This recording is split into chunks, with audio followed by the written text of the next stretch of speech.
met him at a time where I was in a really bad place financially, emotionally, spiritually. I didn't know what I was really doing in my life. I knew I wanted to create something, I knew I wanted to have an impact, I knew I wanted to help a lot of people. And I met someone who was already living that, or was beginning to create that. And he became a very powerful mentor of mine, taught me a lot of stuff around business and mindset, how to be a leader in my own business. And I was having a conversation with him yesterday. He's also like the funniest guy I've ever met. I can't go anywhere without like finishing off the day with like a really sore stomach from just laughing so much. Uber drivers, taxis, planes, dinner with dad, he's just crack up, right? But I was like in I think in the back of the car and I was sitting next to him and I said, bro, what's it like to like, travel halfway across the world, or not halfway across the world, across to the other side of the world, and come out to an event like this and have everyone at the event be in your team. And just stop and think about that for a moment. And he said, well, bro, that's what happens. So that's the type of mentality, the mindset this guy holds. So he's going to be sharing some of those strategies, some powerful things. So same as Jane, whatever this guy shares, listen and implement it. So that gentleman is Belazs W.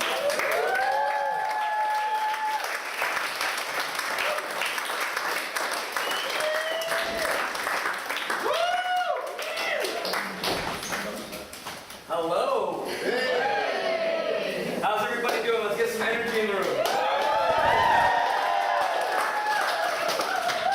It is so cool to be here. I was here once before. How many of you guys were there a year and a half ago, last time I came to the Gold Coast as part of Clinton Christie's team?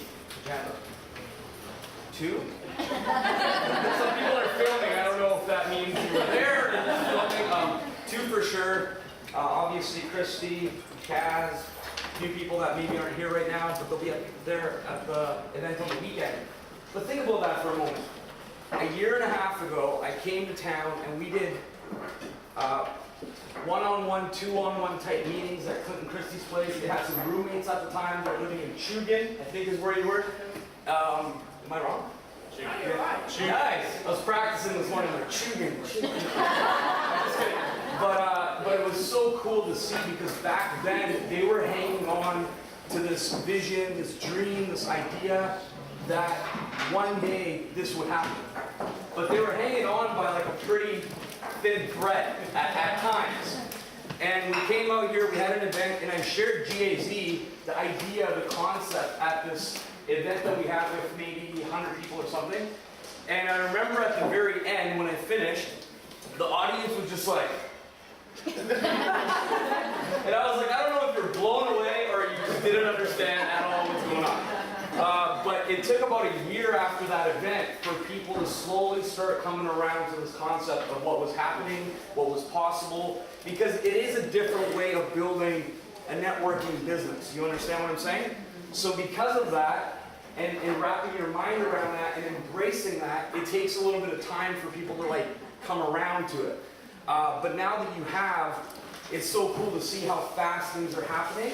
And because you guys are spiritual, because you're meditating, because you're visualizing, because you're doing the things that Matthew just talked about, you're getting those accelerated results on top of the platform, on top of the magic, on top of everything else. Does that make sense? So you guys have this like nitrous, super, really cool culture and community and team. And I just want to say that I'm super grateful for each and every one of you. I look forward to connecting with you. I'm so grateful for Clint and Christy. I'm so proud of them. I feel like I'm like big brother or something, like even though I think you're older than me. Proud little brother, I don't know. But I'm just so happy for them because they persisted, they didn't give up, they kept going, and they turned this into what they wanted. They actually merged this with who they are and like put a twist on it, and that's why you are all being attracted to this, because you see something unique in their leadership style and the people that brought you in. You guys are all similar in that way. So it's super, super cool. Now, how many of you know my story about how I got into magic, a little bit about my health issue? Awesome, so you know a little bit about that. I'm not going to touch on that so much today. I want to kind of shift a little bit of gears towards these monumental decisions and circumstances that happened to me throughout my journey of 5.5 years building this business. Because what you're going to notice is there's going to be these turning points where you make a decision. You choose to go left, you choose to go right, or you choose to go nowhere and stay still. And that is going to happen for you along your journey at different points. And a lot of the time it's disguised as a challenge, it's disguised as opportunity, it's disguised as work or travel. It's going to have these little bit of, it's all going to be obvious every time what is happening. But your decisions in those moments will shape your destiny, and it will also shape the speed at which you get what you want in life. How fast you arrive. You never truly arrive, but how fast you get closer to that ultimate lifestyle or desire that you have today. Does that make sense for you guys? So I'm going to talk a little bit about my experience, specific stories around what happened, and I want you to look for the hidden meaning, because my story, like the specific things that happened to me, won't be the same for you. It's going to be different, but you'll be able to extract kind of what I did, how I thought about things, and why it worked. Does that make sense for you guys? So the theme of my talk is going all in. Now, with that being said, I want to get a little bit of idea of who's in the room and where you are at in your business right now, because obviously I don't know all of you personally yet, and I don't know where you're at in terms of your rank, your income, are you full-time, are you part-time, and I want to get a better idea of who I'm speaking to. So I'm going to ask you a few questions, and I just want you to participate by raising your hand so I kind of have an idea of the votes of where we're at, okay? So how many of you in this room right now are still currently working a full-time job and you're doing this part-time on the side? Hands up. Okay, that's less than half the room. That's cool. How many of you right now are earning a full-time income, even though you may be part-time and you have another job, or you're actually full-time in the business, but you're earning a full-time income to support yourself with your expenses and whatnot in channel? Okay, cool. So there's a gap. So I need to get some clarity. So some of you said you're not working a job, right? And then you have a part-time business, and then some of you are making a full-time income. So what are you guys doing to earn more money if you're not quite there in your business and you're not working in your job? Anyone want to tell me? Because there was a big gap in your hands there. Yes? I'm a full-time mom. Okay. And my husband and I own a business, which I'm not heavily a part of, but I'm finding the rest of part-time it is, because family just taking over my life, but it's really known. That makes sense. Okay, cool. Is there a lot of people like that in that situation? Where they're just kind of doing this on the side, passion project, part-time, trying to learn? Yes? Awesome. So when I started in this business, I was full-time in my career as a door-to-door salesperson. And my life, my schedule was very full. So one of the first things that I did is I filled all of my time with learning, changing my mindset, and growing as a person, and working harder on me than I was on my business. Now, how many of you right now are prioritizing that over other things? Excellent. Now, there's another question for you. If you have a family, if you have a full-time job, if you have these other responsibilities, at what point in your day are you focusing on this? The learning part, the practicing part, the advertising part, the doing calls, talking to leads, you know. Every spare minute. Okay, every spare minute. That's a good answer. Does everyone agree with that? Because I don't think everybody's doing it every spare minute. You have to be honest right now. You're not trying to impress me with your answer. I don't really care about the answer. I want you to be real with yourself. I want you to be honest with yourself. Early morning. Awesome. So who's doing it first thing in the morning, before their job, before everything else? Okay? It's pretty good. It's pretty good. Most of the time what happens is people are doing it after their job, right? They're doing it in the evenings, like 4 or 5 p.m. till like 6 or 7. And then what happens is life keeps getting in the way. You know what I'm talking about? So it's like you have the right intention. How many of you guys can relate to this? You have the right intention, like in the evening you're like, man, I'm so pumped. Tomorrow I'm going to read this book, then I'm going to film this video, then I'm going to do this, and you're all excited, you're pumped, and then the next day comes around, and you're like, oh man, and then this comes up, an unexpected phone call, and you got to go to the store and pick up some food for dinner. Next thing you know, it's the end of the night, and you're like, oh man, I didn't get around to it. How many of you guys know what I'm talking about? What happens in this is the difference between where you are and where you want to be is how often you let that happen. You guys with me on this? How often can you actually say that you have the intention to do it, you're a good person, there's nothing wrong with you, but somehow it just didn't happen? You know what I mean? And you're like, oh, it's not a big deal, just do it tomorrow. Now, if you actually take a step back and you look at the 40,000-foot view of your life over the last year, 3 years, 5 years, do you have any idea how many days would be categorized as one of those days? You would be shocked. You would probably cry. You would go in a room, give yourself time out for sucking at following through. That is very normal. It is very common. But it's a major, major point where you need to have discipline and control.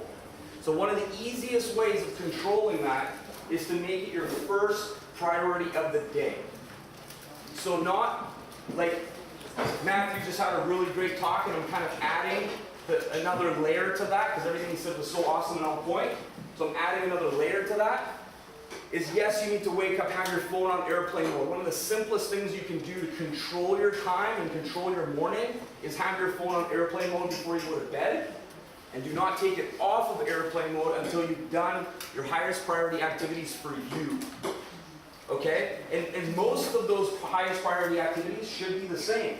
There's going to be little variations, but like, you know, doing gratitude first thing should be one of them 100%. The magic Clint talked about should be one of them for sure. Journaling somehow, whether that is just your thoughts on paper, or me, I prefer video. I'd rather just turn on the camera and talk, and it's easier for me to get things out. Or you could even record your voice, like a voice file on an external voice recorder thing that has a lot of memory. Turn it on and just talk.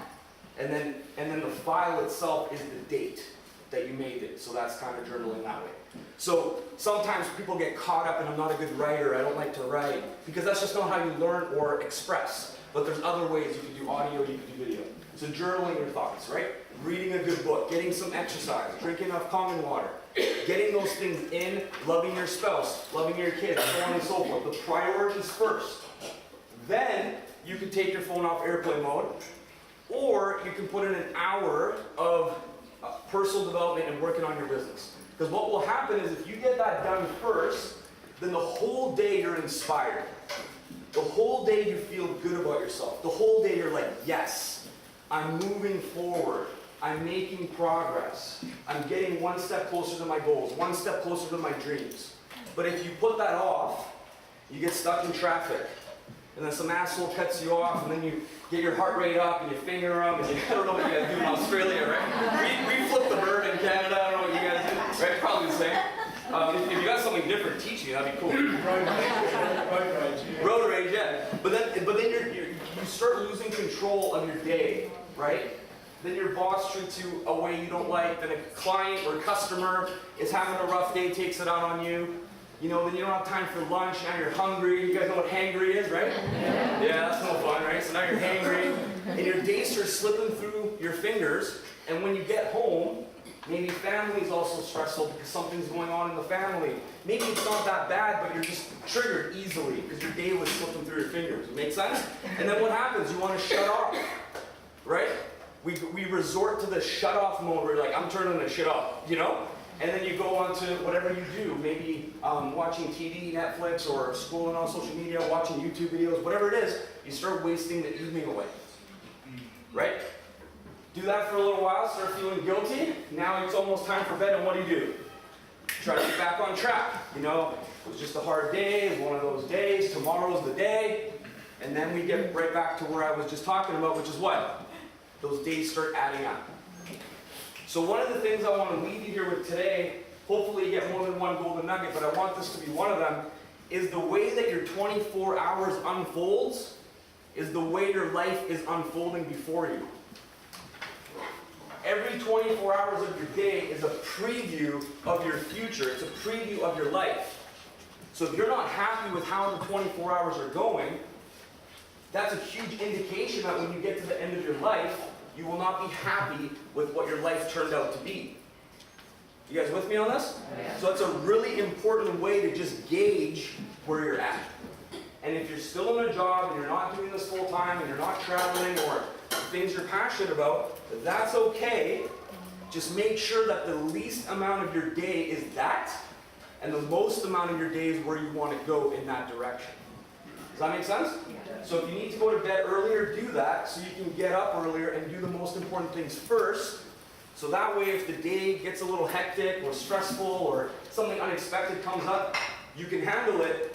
But in the back of your mind and in your heart, you know you've already taken care of the most important priorities in the morning. You're fulfilled, you're making progress, you're okay, and shit happens. Instead of the other way around where shit happens and all tomorrow, and it never actually gets done. So that's very, very, very important. So in my life, the reason I bring this up is because that kept happening to me. And I was like, man, I want to do this, I want to do this, I want to do this. And I had the good intentions, and then I was like, so heartbroken with me, my relationship with me, because I was like, man, I swear I want to. I swear I want to do this. It's so weird. It's not like I was procrastinating or I didn't care or whatever. It's like I had every intention and I simply wasn't getting it done so often. I was like, man, this sucks. So what I had to do was put it first, because for the longest time I was just putting it in the afternoon, the evening, whatever, and that was a big shift for me. So it might help you too, just moving it in the beginning of the day. Cool? Got value? Say yes? Yes. Okay. Now the next thing that I want to talk about is taking inventory of your time, because Matthew just did a really great job about inventory of your values. Now take inventory of your time.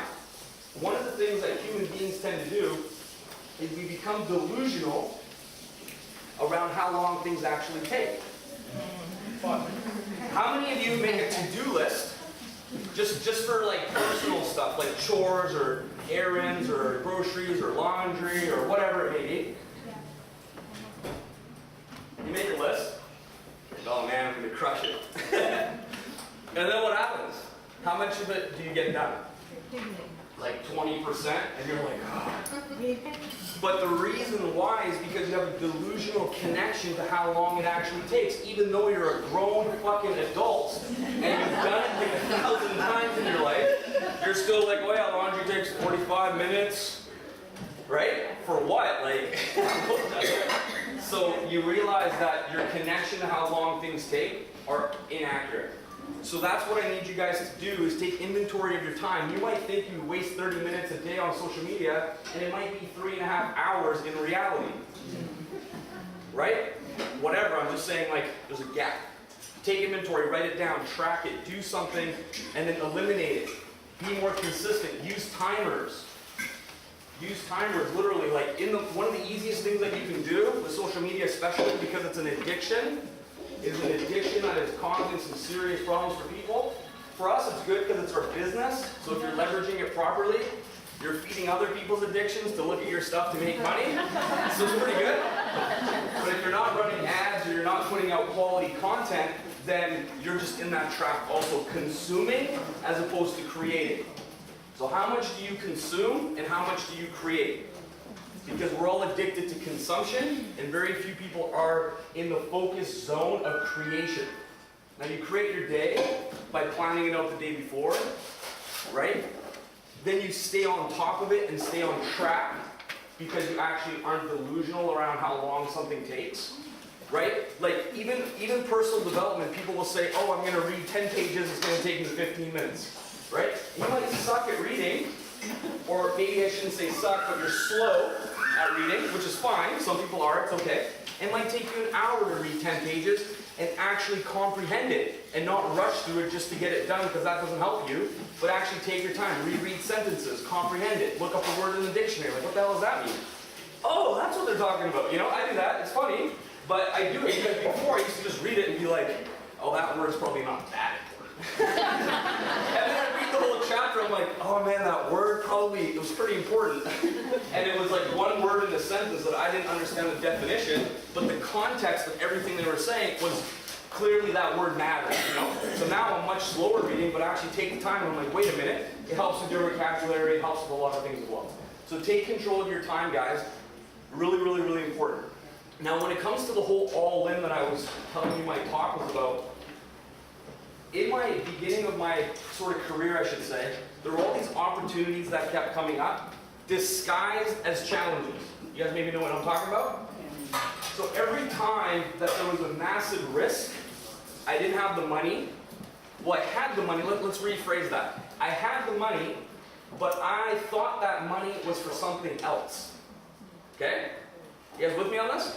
Because we all have the money, technically, most of us anyway, because we're not like homeless and stuff, you know, like we have enough money to get you to where you need to go. And then later on, you'll have more money to get you to the next step where you need to go. You don't need all of the money now to get you to the next step. You just need a little bit of money to get to the next step. And then once you get to the next step, you need a little bit more money to get to the next step again. Does that make sense? So we have this delusion like, I need all the money to be able to become successful. Like, no, you don't. You need a little bit now, and that's going to get you to the next step and do the right thing with it.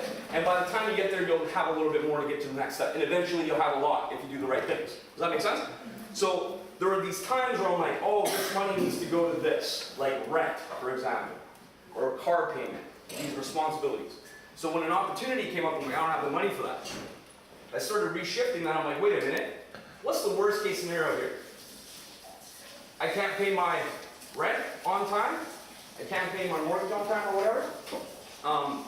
My car payment, whatever. So I used to actually take these risks, which I'm not saying to do, but I am saying to do it, so just don't blame me, okay? So start taking these little bit of risks. And luckily for me at the time, my girlfriend, who's now my wife, Margaret, she's amazing, she wouldn't get in my way. And what I mean by that is sometimes your spouse can get in your way because they just have this like safety mechanism thing built in where you're like, are you sure? Like, what if it doesn't work out? Like, don't take that risk, don't take that chance, so on and so forth. And it can scare you if you're like the one making the money or the one who's pursuing the business. It could scare you to play it safe because you don't want to disappoint your spouse. You guys know what I'm talking about? Yeah. Don't do that. Don't do that. Because here's the thing, the difference between somebody like, for me for example, I could have 1,000 people that I don't know being like, Belazs, you're the man, Belazs, you can do it, Belazs, just cheering me on. And my wife, now my wife, back then no, my wife being like, I don't know, Vince, what if you fuck this up? And that impacts me 1,000,000 times more than 1,000 people I don't know cheering me on. You guys with me on that? Yes. So what you need is you need that spouse to not necessarily agree every time, not necessarily whatever, and sometimes you'll mess it up, sometimes it won't work out, sometimes you'll lose the money. But have it be on the premise of still not getting in the way, you know? So I'm super grateful because for me, sometimes I'm like, oh man, I'm gonna drop 10 grand on something right now. And I go tell her, and I'm like, I kind of wanted her to tell me not to, you know, because I was a little bit scared and nervous. And she's like, you got this. Go make it happen. Really? Are you sure? Yeah, you got this. Then I left and I'm like, oh shit. You know? And it's a really, really powerful kind of support to just let someone follow that intuition, follow that passion, follow that purpose, because you brought the idea there for a reason. You just wanted a little bit of validation, like, you got this, go get it. You know? And every time I've done that, it was weird because it was scary, it was a risk, it made me feel like I'm like, man, I'm on the edge here, I could really mess something up. And then once I did it, it was like a 10x multiplier to like shoot me into where I wanted to go, right? Just like a slingshot or a bow and arrow. It gets pulled back, all the resistance, the stress, anxiety, and it launches you forward. And everybody playing it safe is walking, and every so often you pull the bow and arrow back, and you launch. You land here, everyone's still walking. So you do that every couple, like, I did it probably 2-3 times a year where it was like pretty significant risks. And now, in a 5-year window, people are still walking. And it's not a comparison thing, don't get me wrong, I'm not speaking down on anybody. It's not my point. But you see how the difference of going at a safe and steady pace and taking a little bit of a bigger risk, they're not always going to work out, and it shoots you forward. Now in our specific business, masterminds like this, events, conferences, mentors, coaches, those are probably like the place you need to do these kinds of risks with. And we're really fortunate in that way because our business isn't really a lot of overhead. We don't need staff and employees and inventory and these other things that could really cost a lot of money that are very risky in other businesses. We're lucky in that way. We're fortunate because we picked a business that doesn't need that. but in other ways you need to still take those risks. You guys with me on this? Now I don't know, how many of you took something like what I'm saying right now to be here right now? It's amazing. Proud of you. Now I need you to document and pay attention what happens next. Because the bigger the risk, the more inconvenient it was, harder it was to get here, the bigger the impact it can have on you, because you're putting a different sort of value on this whole entire experience. Someone who's got the cash laying around and just kind of threw it and they're like sitting here, they're like, right? You can get people like that. The people that are like, yo, this was my last buck, and I borrowed the money, I flew across the world, and I did all this, and I did all that, and it was really difficult to make this happen. You're in the room like eating and soaking it up. You want to get every single tiny piece of value because you want to make it count. You know what I'm saying? So use this example that I'm sharing with you to always remember that the level of sacrifice that you're willing to make, the level of risk that you're willing to take, and kind of playing your chips all in, even though you might not have a lot of chips. You might have a small little stack of chips where you're like, let's go baby, I got this, put it in, make it work, do your part, get the chips back, double the chips up. You got a little bit of a bigger pot, right? You're like, yeah, there we go, that was a close one. That was a close one, right? And then you're gonna make a couple moves where you're not going all in because you know you need a little break.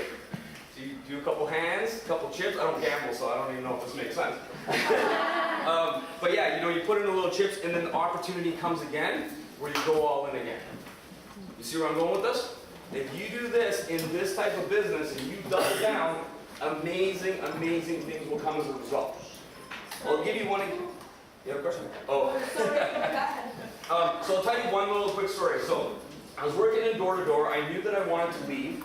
I knew it wasn't for me. How many guys did door-to-door sales before? Anybody? Ooh, a couple people. It's a tough one. It's a tough one. It's pretty fun though. I learned to create games. And whenever I can make something fun, even though it's my own hallucination, I guess, it becomes funner. Yes? Make something fun, becomes funner. Alright, yeah, makes sense. Okay, good. So, with your business, here's an example of connected to door-to-door. How many of you guys right now hate a specific thing that you know you need to do in this business? You hate one specific thing, or maybe there's a couple things. What is it? I want to share some things with you. Yes? Paperwork. You hate paperwork. Okay, fair enough. Yes? Answering questions from people that they can Google. I think we connected on that one before, right? On a Facebook post? That's funny. Okay, fair. What else? Yes? Getting on the phone and actually talking to people. Okay, getting on the phone. Who else has one? Filming a video ad. Filming a video ad. Excellent.